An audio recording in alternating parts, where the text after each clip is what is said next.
So Pressure released their update for the takeover called Operation Heartburn, and safe to say, it's... Why is there so many?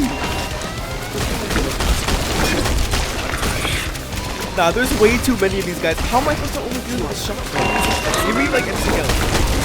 What? There's another one. Why is there another one? Oh my god. Can you get away? Because that guy needs instant death. Just roll through walls. Look at the ammo. I'm running low on that shit. Can't be the...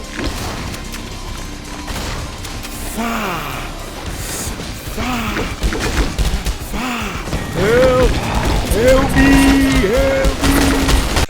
It's pretty good, actually. Now, unfortunately, I was kind of out of town when this dropped, so I couldn't be like, oh my god, guys, look at the new X thing, that's new. But even though this came out well over a week ago now, I will give my thoughts on it because I really like it and I kind of want to talk about it. Now, it's kind of funny because I made this whole little video about the rotten coral and I was speculating and theorizing about what it could possibly be, and it's a long video me yapping, but basically I said that the coral is not rotten in a sense of decomposition and it's more of a disease or parasite because of how alive it seemed, you know, with the weird noises and stuff. And it turns out I was right. But I mean, it was pretty obvious that that could have been the case now that I think about it. But alas, I was right.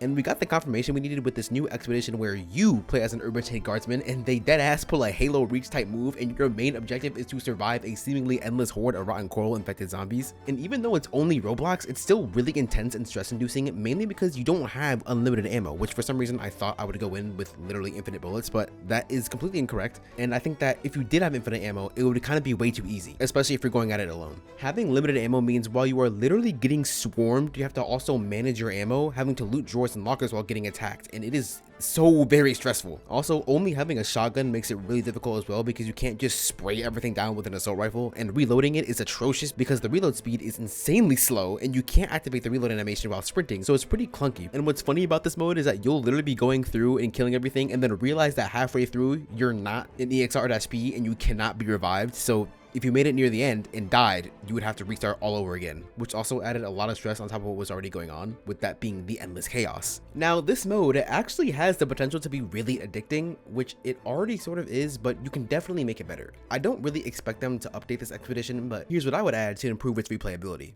First, I would probably add a few more weapons that you could maybe find throughout the run, because I don't know about y'all, but the shotgun is getting very old and cringe. Let me air out this... Let me air out the place with this car or something, I don't know. Another thing I would add is probably a way to upgrade yourself at the end of each round, more so in each airlock sterilization chamber thingy. Maybe you could do something with the points you earn during the rounds, like getting a murderous sea bunny that assists you in combat, or maybe some areas would have deactivated turrets and you could gain some sort of access to these turrets and allow them to shoot at targets every now and then. It would be pretty cool to see what type of upgrades they could come up with if they do decide to add it in, because clearly my ideas are like somewhat far-fetched. And of course, new rooms or areas could be cool too, which actually brings up the next point I wanted to talk about, which is that the room generation they use in this mode is actually what I think they'll be using in the Overhaul update, which is the update that'll revamp the entire core gameplay mechanics of the default EXR-P expeditions, and I really like the way it turned out. Deciding to generate rooms into these quadrants or chunks instead of just a straight line is fantastic because it really adds to the randomness of the game and enforces the fact that I'm exploring a large undercover facility and not just some long hallway. And given that this game is somewhat inspired by SCP Containment Breach, the fact that it's now using some of the same room generation as Containment Breach is a really nice addition. And they've already stated that there will be different biomes or whatnot of these randomly generated quadrants, as well as roaming enemies to go with it. And honestly, when I first heard that they were doing this sort of change to the room generation, I already knew that it would probably be somewhat better, but being able to actually experience the change in room generation in this new mode really showed me that this is definitely a way better style of generation instead of everything just being in a straight line. I mean, just look at this poll that they did in their Discord server. You can clearly see that I'm not the only one who likes what they've done here, and rightfully so, because it just feels that much more fresh. So they have a lot of potential here. And overall, I'm just really glad that this is how the normal game will play now instead of just, you know, the straight line. I just really hope everything turns out well when this Overhaul update comes to the game. Now, one thing for me personally that I wish could be improved upon the game, but is really not a priority at all, is the graphical fidelity of it.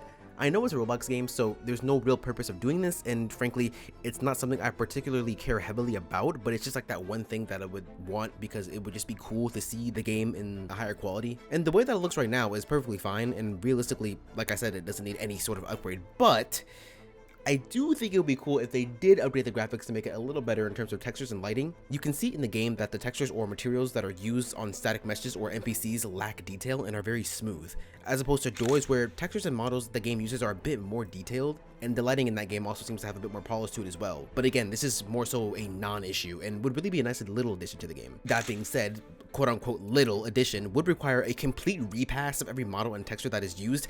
Essentially, they would have to go in and update everything manually, which is common sense. You're probably talking to me through the screen like, yeah, no duh, they would have to go through and redo them, but I'm just reiterating that it would be a lot of work. So if they were to ever plan to do this, it definitely should not be a priority and should be more so something that should be done on the back burner, being something that is worked on only when there's really nothing else to do in terms of major updates to the game. I just think it would be cool to have cooler visuals for some stuff, and I only say this because every time I think about Pressure, I think about how it could 100% be its own like standalone indie horror game with realistic graphics, but obviously it doesn't have to have those type of visuals because, well, it's on Roblox, so every platform has to be able to run it. But as far as that goes, that's all I have to really say on this cool and different update. I just kind of wanted to yap in the mic and tell you that the game is definitely about to reach its peak again. With the new room generation, multiple roaming enemies, possibly new entities, lore, and storytelling through level design, this game will definitely skyrocket again. That's all for now, so stay curious and I'll catch y'all whenever I decide to upload again.